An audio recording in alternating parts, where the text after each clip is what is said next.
Thank you. Thank you, Brother Tick Nahan. I needed that today to center me. Hi, everyone. I'm Pastor Jonathan. It's good to be with you. Last night, if you were around, we had Trunk or Treat here on campus, and it was so much fun. We had an absolute blast. Thank you to everyone who came out, who decorated trunks, who came in costume, who donated candy, and to all of our children's team, to Jessica and Rebecca, who pulled it all together. We had so much joy. We met many from our community. Everything was going well until the Jurassic Park T-Rexes got loose and attacked the bounce house later on in all of that.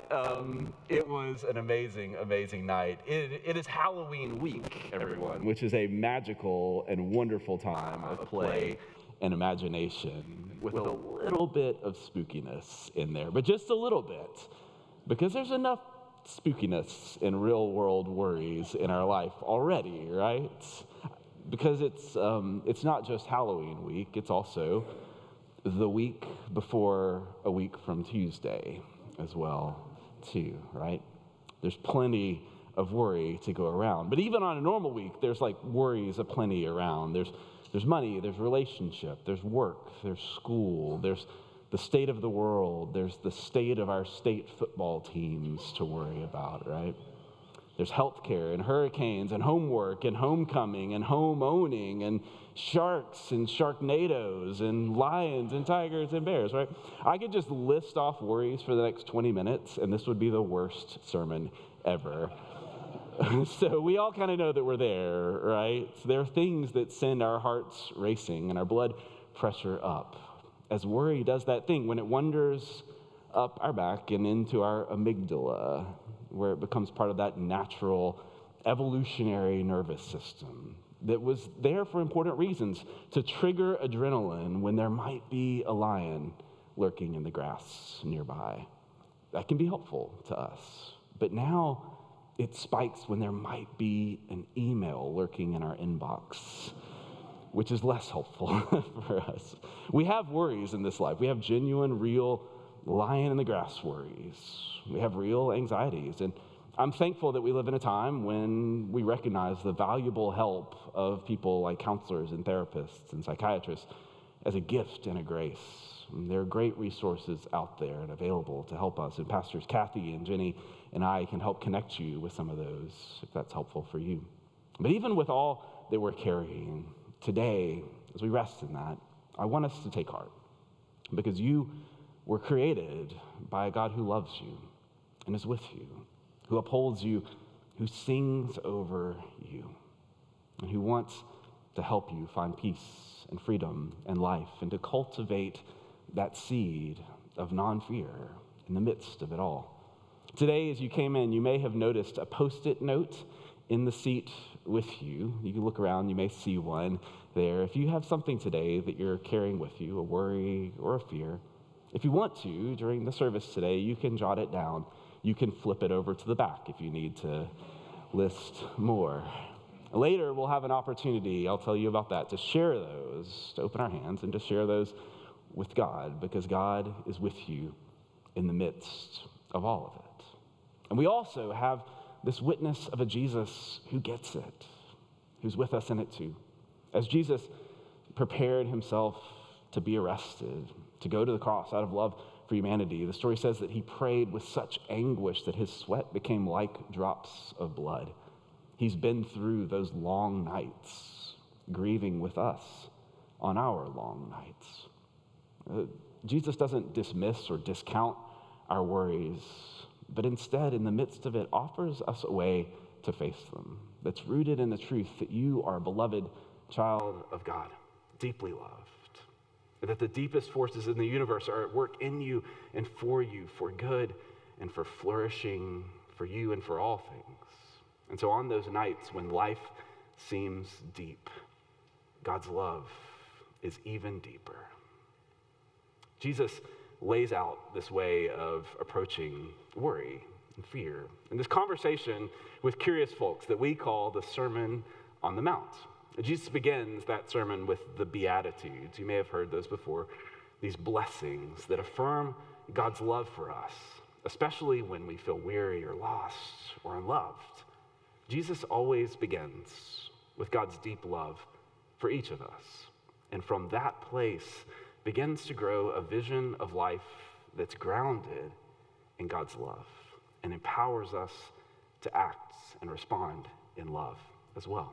And so, as Jesus is teaching, at the pinnacle of that, Jesus talks in this practical and helpful way about worry, knowing that we as humanity need help with that. There's a lot that we need help with that but worry is one of the things.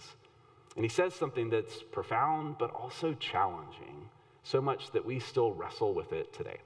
And here's what Jesus says in Matthew chapter 6, verse 25. It says, "Therefore I tell you, do not worry about your life, what you'll eat or what you'll drink, about your body, what you will wear. Is not life more than food, and the body more than clothing?"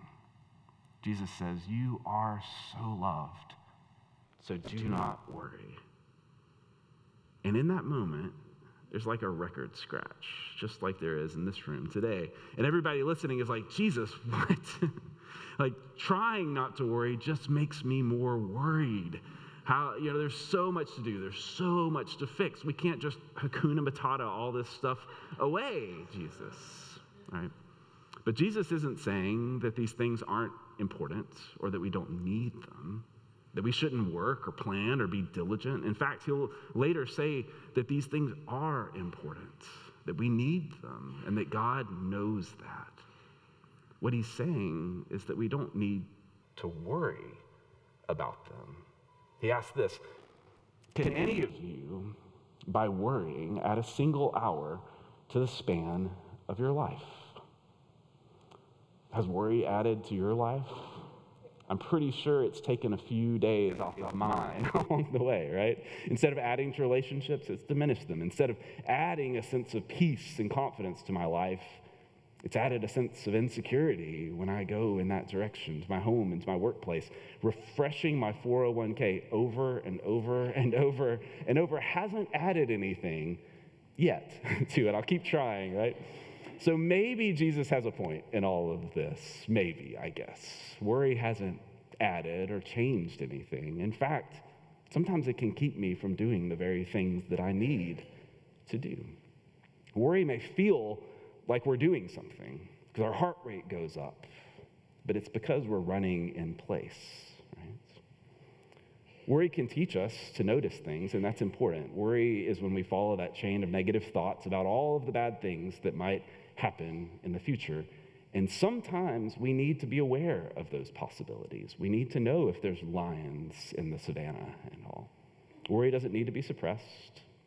It needs to be controlled, to be listened to thank it for what it brings to our attention, and then set it free, right? Marie Kondo style, so that it can spark us into action, not just running in place. The great Brené Brown, who studies fear and shame and all of the fun things in life, says that she's shortened her response to these worries and anxieties to this. I've shortened this to 2 quick questions that I ask myself when I feel fear, panic, or anxiety rising. Do I have enough information to freak out? The answer is normally no, right? Will freaking out help? The answer is always no. I guess so. The lion does get pretty confused when the zebra just starts running around in circles, right? So we could try that if we want to. But what will help us is when we move through that space of worry and seek to take the next step, to take action. Because worry is a coping response to fear. But there's another coping method that also flows from worry, and that's the method of avoidance, right? There's this evolutionary fear response of flight or fight or freeze. And avoidance can be freezing, or taking flight, right? Avoidance is simply choosing to not show up to real life and instead to spend a lot of energy zigzagging around and away from the thing that already feels like it's consuming us. Avoidance isn't benign. It can lead to increased and mounting anxiety for ourselves and for others in our lives. So in her book, The Dance of Fear, Dr. Harriet Lerner writes this about fear avoidance. It's not fear that stops you from doing the brave and true thing in your daily life. Rather, the problem is avoidance. You, and I think she's saying me, you, Jonathan, want to feel comfortable, so you avoid doing or saying the thing that will evoke fear and other difficult emotions. Avoidance will make you feel less vulnerable in the short run, but it will never make you less afraid. What will make us less afraid is to keep going. Even when we don't know the outcome of what lies ahead, to keep putting one foot in front of the other, to rest when we need, to collect ourselves, to find our stability and our grounding, to pause, and then when we're ready, to show up to real life. But here's the thing, and here's why Jesus' message is different. Because we never show up to our life alone. That's how we can keep going, even when there is so much worrisome ahead. And so to show us how, Jesus first invites us to shift our perspective. And he says three things. He says, first, remember, you are more than what you worry about. He says, don't worry about what you'll eat or drink or wear, not because they don't matter in life, but because they're just parts of our life. They are not life itself, what really matters. He says, is life not more than these things? Consider the lilies of the field, as Jessica said, how they grow. They neither toil nor spin. Yet I tell you, even Solomon in all of his glory was not clothed like one of these. And I know what you're thinking. It's what I'm thinking when I hear Jesus. That's fine for lilies, right? But this is real life we're talking about. It's tough out in the field for us. I know it is. But Jesus isn't talking about lilies. He's talking about us and reminding us, you are already sacred and valuable and beautiful, apart from anything you add to your life as a year-end bonus. In fact, you are more than those things. And if we chase life through outcomes, the outcome of it really will be that we might just miss life in all of the ways that it comes to us. Sometimes we reduce life to things and circumstance. This job, this relationship, this opportunity. If it just worked out, life would be complete. We would be complete. And Jesus says, don't chase those things. You are already complete. In fact, you are more than all of this. And you will be more on the other side of all of it as well. No matter what happens, you are loved, you are worthy, and you are more. And so the second thing that Jesus offers to us to shift our perspective is this. He says simply, indeed, your God knows that you need all these things. God knows, Jesus says. God knows. What if those two simple words were with us each day, and especially those real life days, right? God knows. Not just what we want, but what we need. God, I need a job. God knows. I need a friend. God knows. I need purpose. God says, I know. God, I need a nap. God says, oh, I know. I feel you in that, right? I love you, and I know that you need these things, God says. They're not all of life. They're a part of it, and God knows you need them. They may not come to us exactly as we imagine, but they come to us in these expansive ways that so often lead us toward what we truly need, no matter the circumstance. We don't have to worry, Jesus says. God knows.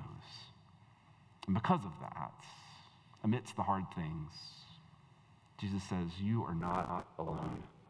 That God is with you, and God is at work for you and before you in this world.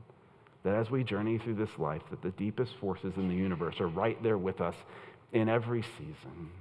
God is with us. God knows. And you are loved. And as we learn to root ourselves, to plant our seeds down in that soil and let that be our grounding, that's how we begin to break free of the paralyzing trap of worry and avoidance. Here's how the community around John described it simply: perfect love casts out fear. Resting in, trusting in the God who is love, who is with us and at work with us, not in the circumstances of life, begins to set us free to act, to keep going amidst the real worries and avoidance and fear of life, because our footing is not on the shifting sands of circumstance, but instead we have the opportunity intentionally in this life to choose love over fear. And not to pass more fear into the world, but to choose to heal ourselves and the people around us with calm, with peace, with love. Fear and reactivity are contagious. When one zebra starts spinning out, the rest of the herd goes too. But even more so, peace and calm and the choice to choose love spread like seeds scattered across the field. And we begin to learn to live and act out of that grounding of love. We begin to find the things that we are truly seeking. After all of this about worry and all of the things of life, Jesus says, and so you can keep going. He says this. He says that seek first. Let this be your next step. The kingdom of God and all of God's righteousness and justice, and all these things will be given to you as well. Rather than seeking life in circumstances, in all circumstances, seek after life. And what Jesus says is that we will find it along the way. Amidst it all, there is this steady path forward, aligning ourselves with the work of God in every season through acts of justice and compassion and seeking peace in our world. And we can do it wherever we are. If in this season your job brings you discontentment, what if the next step would be to simply seek peace and maybe even a little joy with your coworkers and with yourself? What might we discover amidst that circumstance? In times of stress over health or finances or life's challenges, what if we also focused on seeking God and cultivating the relationships that we do have, finding joy and peace regardless of circumstance? Jesus says when we let that be our next step, we'll begin to find what we seek, what we want, but also what we need. That doesn't mean that everything will turn out right in every moment, but that in every moment we will be right where we are supposed to be, in the center of the life of God, doing work that matters, and we will find that God is right there with us in all of it. This past week, I was talking with Pastor Kathy, and I confessed that I'm a little nervous about what lies ahead over the next couple of weeks. And in this very Pastor Kathy way, she said, yeah. And then she said, but the work for justice that we're called to do will be the same on Wednesday as it was on Tuesday. All right. And God will be right there with us in it. And in her words, I heard Jesus's words. You are more. You are loved no matter what happens. And we are called to say that to every person vulnerable and worried before us, that we're in this together, for each other and with each other. And even more, that God knows. And God carries those things with us as well. We are not alone. And in the empowerment of that love, we will continue the work that has always been the work, to seek first the kingdom of God in all its righteousness and justice, because it is in that seeking that we will find all we and our world have been longing for. God knows. God is with us. And so when we're ready, keep going, keep seeking, keep up the work. I was thinking of when I was first teaching my son Hudson how to swim. When Hudson got into the water when he was a little kid, he promptly flailed and kicked and expended a lot of energy trying to keep himself up and promptly sunk under the water, right? So in order to teach him to swim, my mother-in-law, who's there, who was a infant swim instructor, what she began was not teaching him to swim, but teaching him to float, to trust the water, to hold him up, how to be still, to be calm, even amidst the waves, and to trust that the water is there to hold him up, rather than him having to do it all himself. And the thing about it is that it doesn't stop there. That when he could do that, when he began to ground himself and steady himself in the upholding presence of the water, then he could begin to move. When he could do that, he could begin, his strokes could move him through the water powerfully and productively. He could navigate through life's currents with strength and resilience. And he could take the next step and the next stroke on his journey. And now he's a little fish everywhere he goes.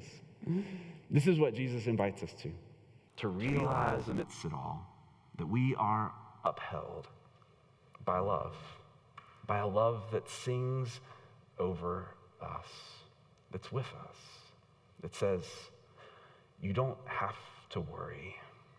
Listen to worry, and then thank it, and learn to take the next step, because God knows. God is with you. Rest a while, but when you are ready, move your arms, push against the water, and go. Keep seeking, because you will find. So listen to worry and fear, and let them identify for us what to notice. But rest in that love and keep going.